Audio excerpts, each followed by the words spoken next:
Bem-vindos ao estúdio Providência Divina e estamos aqui mais uma vez para compartilhar uma mensagem bíblica com todos aqueles que têm nos acompanhado durante esse período que nós iniciamos e demos abertura a esse canal para falarmos da Bíblia, a palavra de Deus.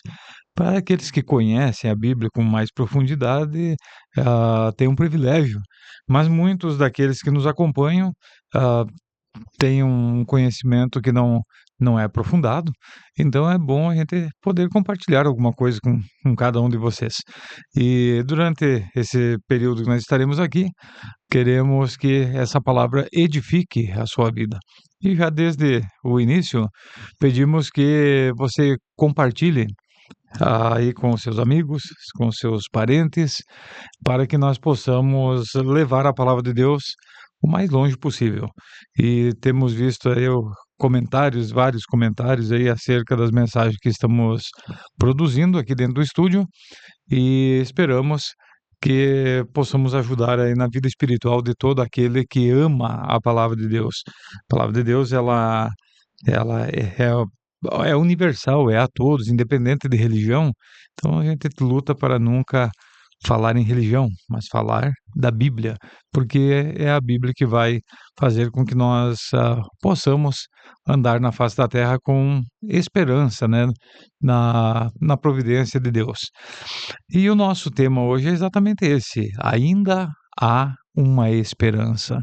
Vamos estar aqui falando sobre esse tema, sobre esperança em Deus ou esperança em Jesus Cristo, naquilo que Ele pode fazer por nós e também, além do que Ele pode fazer aqui na vida terrena, nos dar a salvação à nossa alma. E o nosso texto básico que nós vamos estar expressando aqui está no Evangelho de João, no capítulo 11, versículo 32 até ao versículo 45, que diz assim: Tendo, pois, Maria chegado aonde Jesus estava, e vendo-o, lançou-se aos seus pés, dizendo-lhe: Senhor, se tu estivesses aqui, meu irmão não teria morrido. Jesus, pois, quando a viu chorar, e também chorando os judeus que com ela vinham, moveu-se muito em espírito e perturbou-se, e disse: Onde o puseste? Disseram-lhe: Senhor, vem e vê. Jesus chorou. Disseram, pois, os judeus: Vede como o amava. E alguns deles disseram: Não podia ele que abriu os olhos ao cego fazer também com que esse não morresse? Jesus, pois, movendo-se outra vez, muito em si mesmo, foi ao sepulcro, e era uma caverna, e tinha uma pedra posta sobre ela. Disse Jesus: Tirai a pedra. Marta, irmã do defunto, disse-lhe: Senhor, já cheira mal, porque é já de 4 dias. Disse-lhe Jesus: Não te hei dito que se creres verá a glória de Deus? Tiraram, pois, a pedra. E Jesus, levantando os olhos para o céu, disse: Pai, graças te dou por me haveres ouvido. Eu bem sei que sempre me ouves, mas eu disse isso por causa da multidão que está ao redor, para que creiam que tu me enviaste. E tendo dito isto, clamou com grande voz: Lázaro, vem para fora. E o defunto saiu, tendo as mãos e os pés ligados com faixas, e o seu rosto envolto num lenço.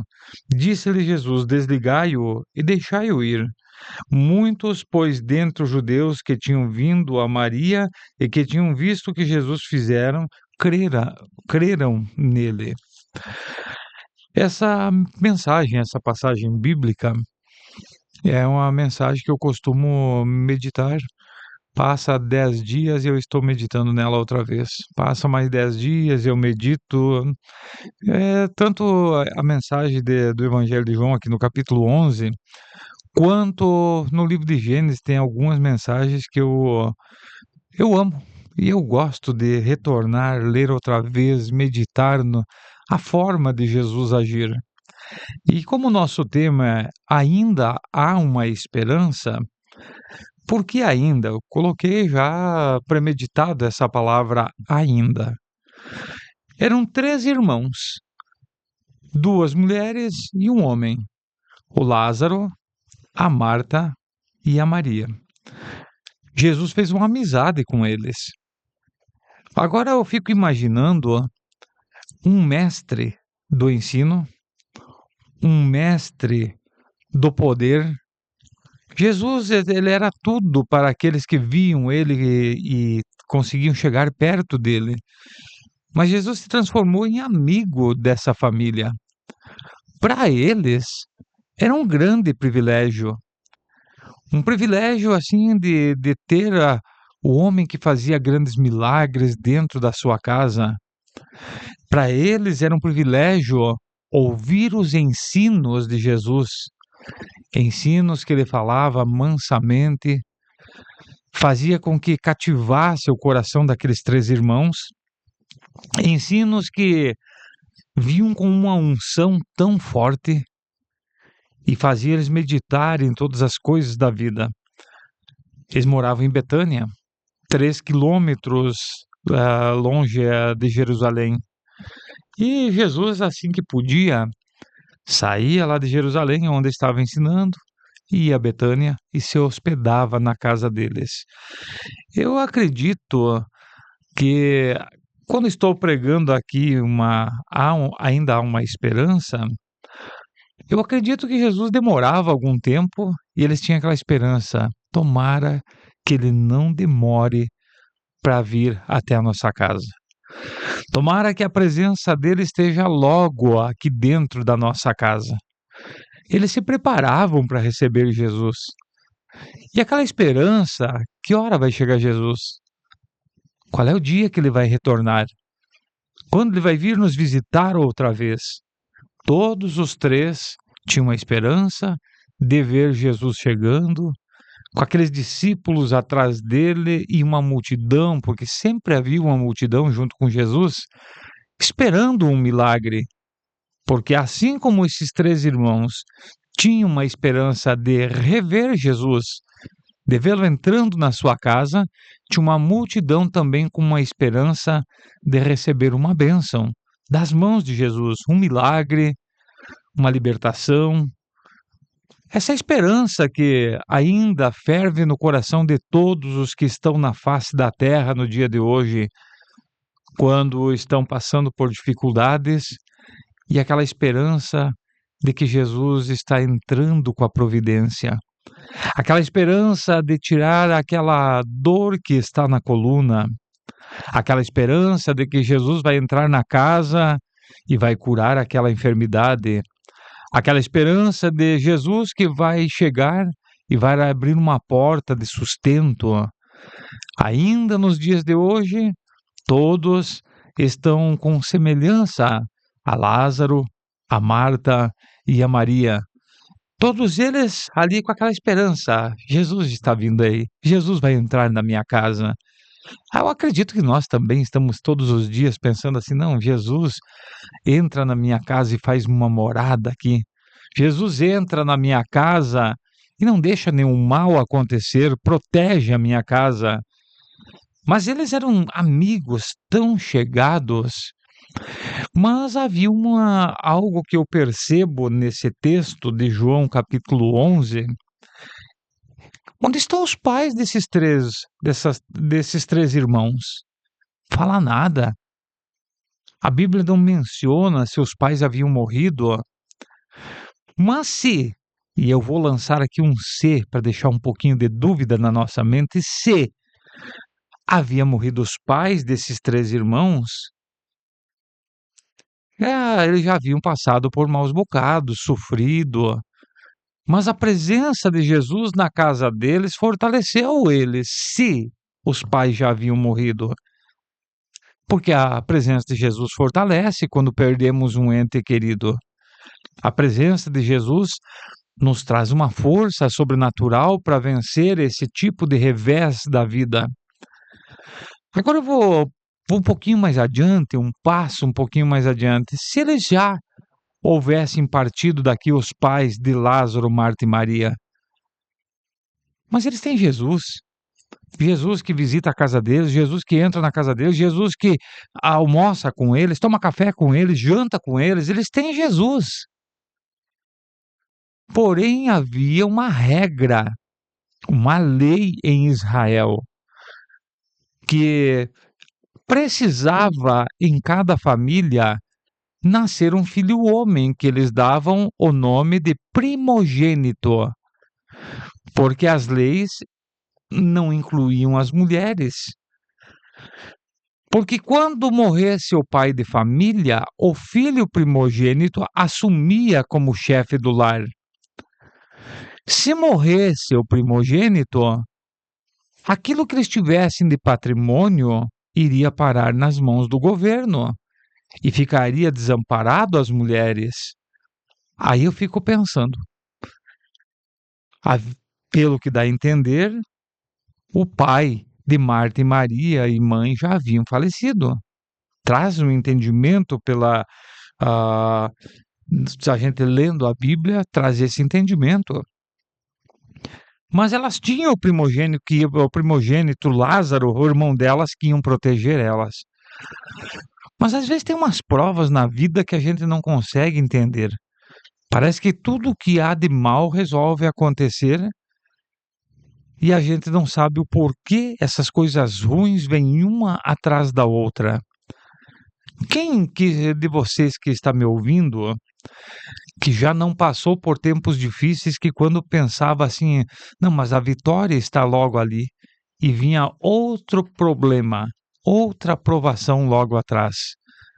Aqui estão uma família que já tiveram um problema de perda familiar, mas agora perderam o irmão, aquelas duas irmãs, Marta e Maria, iam ficar sem nada, sem seu patrimônio, sem a sua casa, teriam que morar de favores e assim por diante. E aqui a gente fica meditando, ó. Nós começamos a pensar, mas Jesus não era amigo da família? Jesus não estava ali? A pergunta dos judeus no final aqui foi, mas este que curou tantos, não poderia ter curado Lázaro antes que ele morresse? Quando Lázaro adoeceu, Jesus estava longe, estava do outro lado do rio, fazendo a obra, estava lá ensinando, estava pregando, curando, libertando. Quando os empregados da família foram lá para avisar Jesus, Lázaro ainda estava vivo. Jesus demorou a vir, para que quando ele chegasse, ele sabia que Lázaro ia estar morto e ele sabia que ele ia ressuscitar. Mas a esperança de Marta e de Maria estava que Jesus chegasse e curasse. Como Jesus não veio e ele morreu, elas perderam a esperança de que ele vivesse. Mas se acendeu uma outra esperança, de que no dia da ressurreição elas veriam o seu irmão, que um dia se encontrariam diante da ressurreição dos mortos. E isso ficou muito forte dentro delas. Quer dizer, em momento nenhum elas perdiam a esperança, elas perderam a esperança de que Jesus não veio para curar, mas elas tinham esperança que um dia ele ia ressuscitar o seu irmão. No dia da ressurreição de todos os santos, de todos os crentes, todos iriam ver-se novamente. E essa esperança estava viva dentro do coração delas. Quando Jesus chega e ele já está morto, a esperança de ver ele ressuscitar, elas não tinham. A fé que elas tinham não chegava a tanto. Isso nem a nós parece termos essa fé de ver alguém ressuscitar. A mesma coisa que aconteceu com essas duas irmãs, acontece conosco. Se faleceu, parece que essa fé nós não temos o suficiente para ver alguém ressuscitar. Mas temos fé de que há uma eternidade, que na eternidade nós vamos nos encontrar. Há uma esperança disso, que todos nós vamos ser salvos e vamos encontrar. Mas a palavra aqui é, ainda há uma esperança. Elas tinham uma esperança de ver o seu irmão ser curado. Não sabiam que Jesus ia demorar tanto e ele ia falecer. No livro de 1 Coríntios, capítulo 13, versículo 13, Paulo, ao escrever a essa cidade, ele diz: agora, pois, permanece a fé, a esperança e o amor. Estes três, mas o maior desses é o amor. Paulo está aqui explicando sobre essas três palavras, fé, esperança e amor, que tem que andar junto. Fé, eles tinham. Esperança, eles tinham. E o amor que eles tinham entre a família e o amor que eles tinham por Jesus fez com que um milagre acontecesse. E é com essa palavra, essas três palavras, que nós temos que andar na vida. Nós precisamos ter fé, ter esperança e ter amor pelos nossos semelhantes. Amar e entender que no momento certo Jesus vai fazer a obra, Jesus vai fazer milagre. E hoje eu vou trazer uma mensagem rápida, eu estou tentando cumprir com o que eu estou falando desde o princípio. Desde que nós iniciamos, eu sempre falo com o meu neto aqui, que é o meu sonoplasta, e ele é o que faz a sonoplastia aqui para mim, e eu sempre, desde o princípio, dizendo, vamos gravar vídeos de 15 minutos, vamos gravar vídeos rápidos, transmitindo uma mensagem objetiva. Mas como eu falo demais, até hoje eu não consegui, eu estou tentando hoje reduzir o máximo aqui, para nós termos um vídeo rápido. Portanto, o mesmo Jesus que fez milagre no passado, perante a fé, a esperança e o amor daquela família, é o mesmo Jesus que está pronto a fazer milagres na tua casa. Sei que contigo há a esperança, contigo há a fé, e o amor pela palavra de Deus é muito forte. Então eu quero que agora, nesse momento, essa esperança que está dentro do teu coração aumente. E enquanto você está me assistindo, você diz, vai acontecer um milagre na minha casa. Vamos lá? Vamos dizer junto? Vai acontecer um milagre na minha casa. Mais uma vez, vai acontecer um milagre na minha casa. E para terminar essa terceira vez, para ficar bem enfatizado, vai acontecer um milagre na minha casa através dessa fé, dessa esperança e desse amor que você tem pela palavra de Deus. O milagre está acontecendo agora. Abrace esse milagre. Tome posse dessa vitória. Creia. E Jesus está aí no teu lar, realizando este milagre. Fique na paz do Senhor Jesus. Compartilhe esse vídeo. Deixe seu like e nos ajude a levar a palavra ou mais longe. Quanto mais você compartilhar, pedir aos seus amigos que se inscrevam, maior a chance de nós estarmos aqui por longo tempo, por longos anos, transmitindo uma mensagem. Fique com Deus, assim Deus os abençoe.